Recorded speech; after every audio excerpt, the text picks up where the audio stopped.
Hi, my name is Katharine Nelson, and I did my presentation on Karen Horney, which was a personality psychologist in the early 1900s.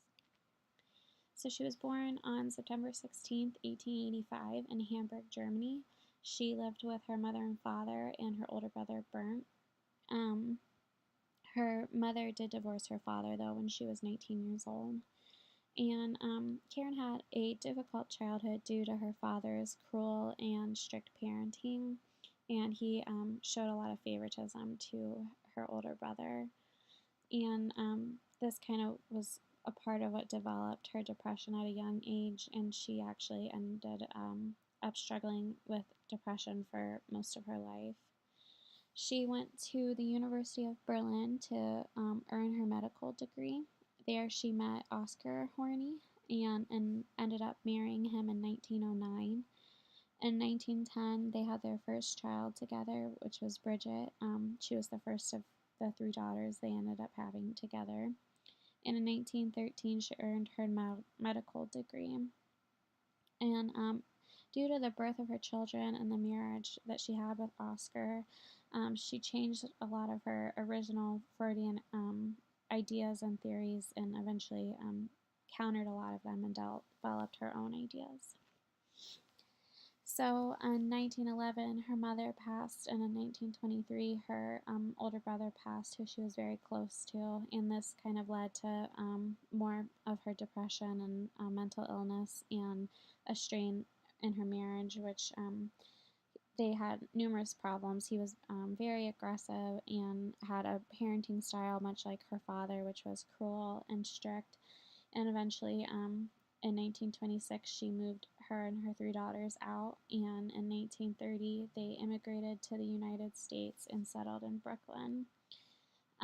This is where she was really able to work on her theories in neurosis and personality. And in 1937, she published The Neurotic Personality of Our Time.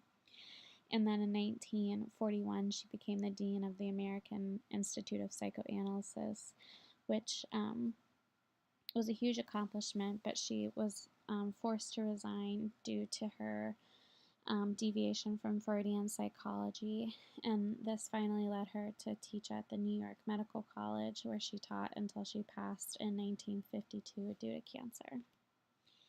She was one of the first female psychiatrists and one of the only women to be included in personality theory texts, which I think is very impressive. She was the first female to present a paper regarding feminine psychiatry. She had 14 papers that she had written between 1922 and 1937 that were compiled into single volume, which made the very famous writings Feminine Psychology. And in these is where she disputed much of Freud's theories. The thing that sort of jumped out to me the most about her and what made me want to pick her for this project was her speech at the International Psychoanalytic Congress in 1922. So this Congress was founded by Sigmund Freud, and in this photo on the right is him and some of the other board members. I think Carl Jung is in that picture too, who we learned about. And this speech was so famous because she presented her papers on feminine psychology, and she countered many of Freud's views, and it was at this Congress that he was there and chaired. And in these papers, she criticized Freud's theory on penis envy and said, if anything, a woman would only have this because she's treated as a second-class citizen and seen as unequal. And she presented a lot more feminist ideas there, too. Some of her most progressive ideas was womb envy, which this countered Freud's penis envy theory, saying that if women were envious of men, then men were even more envious of women's ability to bear children, which is why they're so driven to success and career. And with the Oedipal complex, this was Freud's theory that he believed conflict arose between parents and children due to sexual desires that can't be fulfilled. Horney reworked this idea by removing sex from the theory and suggested it was because of a parent's act to undermine their child's security. She also argued that women must seek their own identity separate from their husbands and felt that the culture and society encouraged women to be dependent on men. She, in 1946, published one of the first self-help books, which was Are You Considering Psychoanalysis?, which encouraged men and women with minor neurotic problems to be their own psychiatrists. And this was sort of a huge break in the self-awareness discussion.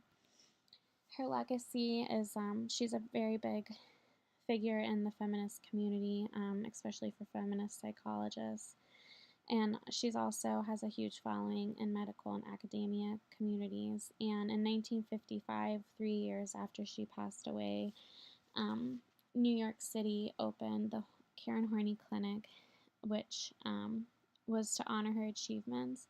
And it's also an institution for research and trains medical professionals and also serves as a low-cost treatment center. And then I have this quote by Karen Horney to end with, saying that there is no good reason why we should not develop and change until the last day we live, which I think that she lived by completely. And then those are my resources.